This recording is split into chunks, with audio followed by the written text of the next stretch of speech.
नमस्कार, सत श्री अकाल। मैं राहुल राज आप सभी लोग का इस चैनल पे स्वागत करता हूं। कैसे हैं आप लोग? उम्मीद कर रहा हूं सब बेहतर होंगे। और एएलपी का बहुत सारे लोग अपना अपना मार्क्स मिला के कुछ लोग सीबीटी 2 में लग गए होंगे। और कुछ लोग एकदम किनारे पे बैठे हुए हैं कि इधर जाएं कि इधर जाएं, समझ में नहीं आ रहा है। और उनका कहीं ना कहीं इसका देन है उनका अटेम्प्ट, कि लास्ट में जानबूझ करके उल्टा सीधा अटेम्प्ट कर देना, और जिसके कारण निगेटिव मार्क्स इतना ये हो गया कि वो सेफ स्कोर से बाहर हो गए। इसीलिए इस वीडियो को हमने बनाया कि अभी हमारे पास बहुत सारे मैसेज ऐसे पड़े हुए हैं कि सर अटेम्प्ट इतना किए थे, इसमें से इतना गलत हो गया। अगर उतना अटेम्प्ट नहीं किए होते, अगर उतना रिस्क नहीं लिए होते, तो आसानी से सेफ स्कोर में होते और अभी सीबीटी 2 के लिए लगे हुए होते। तभी जाकर के इन सारा मैसेज को देखने के बाद हमको लगा कि नहीं, रेलवे टेक्नीशियन के लिए सेफ अटेम्प्ट आपको बता देना चाहिए कि अगर इतना आप अटेम्प्ट ले रहे हैं तो उसके बाद आप रिस्क मत लीजिएगा, इससे बाहर हो जाइएगा। तो इस वीडियो में हम इसी के बारे में बात करेंगे कि आपका सेफ अटेम्प्ट क्या होगा। सबसे पहले तो आपको हम बता दें कि कुछ लोग ऐसे हैं जो कि रेलवे एएलपी का क्वेश्चन पेपर देख रहे हैं कि इस टॉपिक से क्वेश्चन आया हुआ है, तो वही टॉपिक हम साइंस में पढ़ेंगे या मैथ में पढ़ेंगे। ऐसा मत कीजिएगा, ठीक है? क्योंकि इसमें नंबर ऑफ क्वेश्चन साइंस के ज्यादा आएंगे तो हर टॉपिक को टच करने के चांसेस बनते हैं। एएलपी में नंबर ऑफ क्वेश्चंस कम थे, लेकिन इसमें ज्यादा है साइंस के क्वेश्चन, तो आपके हर टॉपिक को टच करने का चांसेस ज्यादा रहता है। तो इसलिए पहले तो हर टॉपिक को अच्छे से रिवीजन कर लीजिए, नया पढ़ने के चक्कर में मत रहिए। जो पढ़े हैं प्रॉपर रिवीजन कर लीजिए, जितना सारा सेट मारे हैं, उस सबको दो दो बार तीन तीन बार रिवाइज कर लीजिए। क्योंकि अक्सर आपके साथ ऐसा होता है कि आप एग्जाम में बैठते हैं, क्वेश्चन देखते हैं, आप दिमाग पे जोर डालते हैं कि क्वेश्चन कहीं ना कहीं हम देखे हैं, इस क्वेश्चन को राहुल सर करवाए थे, लेकिन बन नहीं रहा है। तो उसके पीछे रिवीजन, आपका रीजन क्या है? रिवीजन आपका ढंग से रिवीजन नहीं है। तो इसीलिए अब आपके पास समय नहीं है कि आप नया चीजों पे ज्यादा फोकस करें, जितना हो सके पुराना चीज पढ़ें, जितना हो सके रिवीजन पे टाइम दें। बाकी हम आते हैं मुद्दा पे कि हमारा सेफ अटेम्प्ट कितना होगा। अगर इतना हम अटेम्प्ट कर चुके हैं तो उसके बाद हमको रिस्क लेना चाहिए या नहीं लेना चाहिए। तो इस चीज पे हम बात करते हैं, तो यहाँ पे आप ध्यान देंगे, बात को यहाँ पे समझेंगे। वैसे हम बात कर रहे हैं ओवरऑल का। तो ओवरऑल में अगर आप 75 से लेकर के, यहाँ पे बात को ध्यान दीजिएगा, अगर आप 75 से लेकर के 85 के बीच में अगर आप अटेम्प्ट किए हैं और इसमें ज्यादा रिस्क नहीं है, अगर आपका रिस्क बहुत कम लिए हैं, क्या किए हैं? रिस्क बहुत कम लिए हैं। अगर 75 से लेकर के 80 85 ले लीजिए, या 70 से ही 80 लेकर के चलिए, अगर 70 से 80 के बीच में अगर आप अटेम्प्ट कर चुके हैं और ज्यादा रिस्क नहीं है, लगता है कि नहीं हमने जो भी क्वेश्चन अटेम्प्ट किया अभी तक वो सही है, तो फिर आपको अब रिस्क लेने का जरूरत नहीं है, आप रिस्क नहीं लेंगे।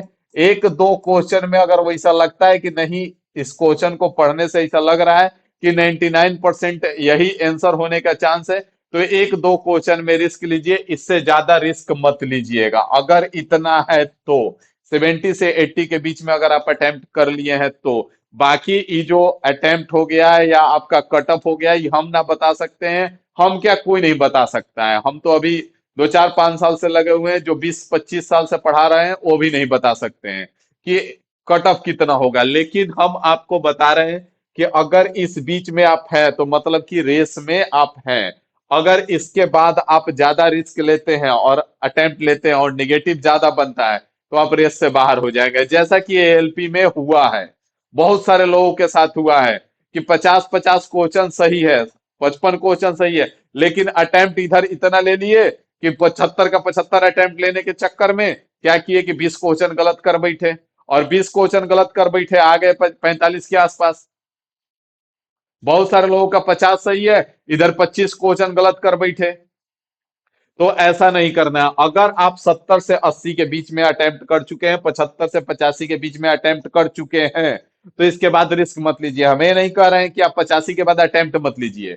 85 के बाद अगर लग रहा है कि नहीं हमारा 5 क्वेश्चन और हम सही कर सकते हैं, अगर आप 100% श्योर हैं तो 90 कीजिए अटेम्प्ट, कोई दिक्कत नहीं है। अगर आपके पास टैलेंट है, क्षमता है कि नहीं हम 95 अटेम्प्ट कर सकते हैं सही सही, तो आप 95 अटेम्प्ट कीजिए, 100 में 100 अटेम्प्ट कर लीजिए, कोई दिक्कत नहीं है।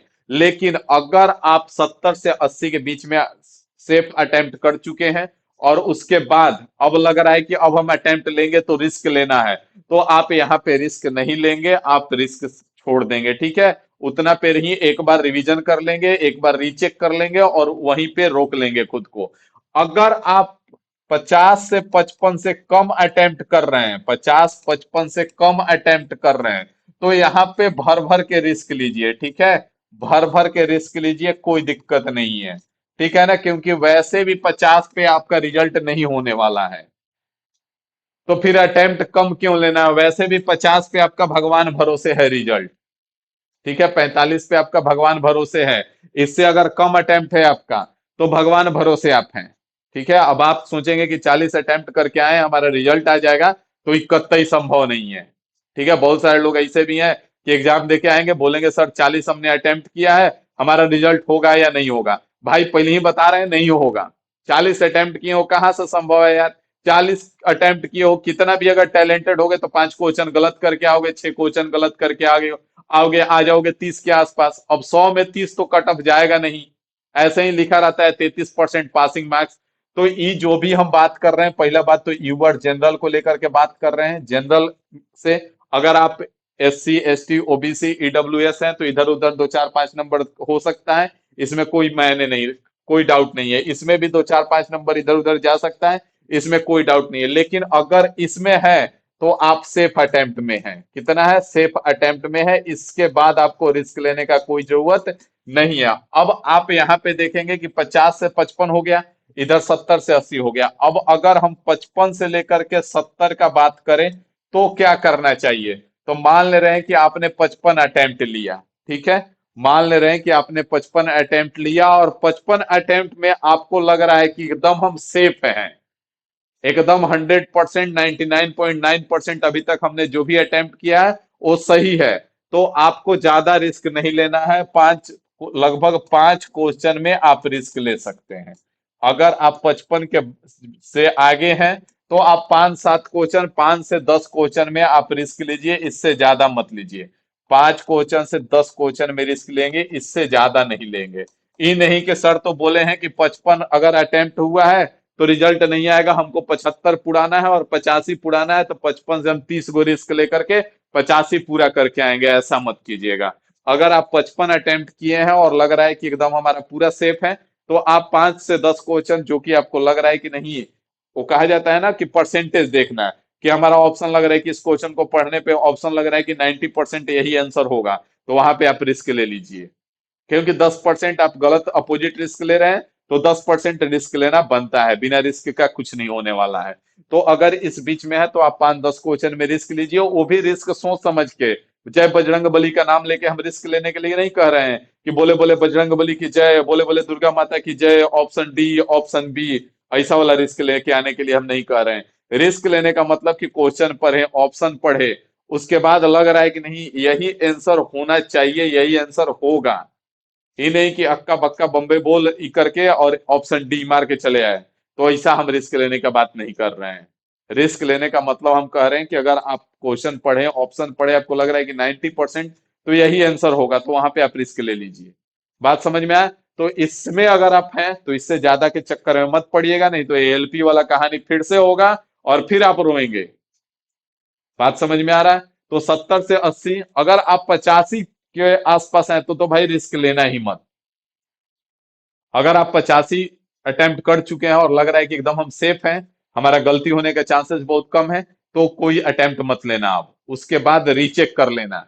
ठीक है, दूसरा चीज, एग्जाम देते समय ध्यान रखिएगा, क्वेश्चन को आराम से पढ़ के, हर क्वेश्चन में अगर देखा जाए तो यहाँ पे लगभग आपको 40 सेकंड का समय मिल रहा है। ठीक है, हर क्वेश्चन में आपको 40 सेकंड का समय मिल रहा है, तो 40, लगभग 40 सेकंड में आपको हर साइंस का क्वेश्चन में कम से कम 10 सेकंड, 15 सेकंड, 20 सेकंड देना है। ऐसा नहीं कि हम क्वेश्चन पढ़े और 2 सेकंड में उड़ा के निकल गए आगे, ऐसा मत करना है। इसमें भी ALP में बहुत सारे लोगों का गलत हुआ है, जल्दीबाजी में ऑप्शन पढ़े नहीं, ढंग से क्वेश्चन पढ़े नहीं, आंसर मार के आ गए, जान रहे थे फिर भी गलत करके आए। मैथ का क्वेश्चन भी है तो क्या पूछा है ये जरूर पढ़ लेना अच्छे से, तभी जाकर के आंसर टिक करना। तो इन सब बातों पे ध्यान रखना, और बाकी अटेम्प्ट बता दिए, इससे इधर उधर मत करना, नहीं तो फिर रोओगे, फिर पछताओगे। ठीक है, तो चलिए मिलते हैं अगले वीडियो में, किसी और वीडियो में। अभी के लिए इतना ही रखते हैं।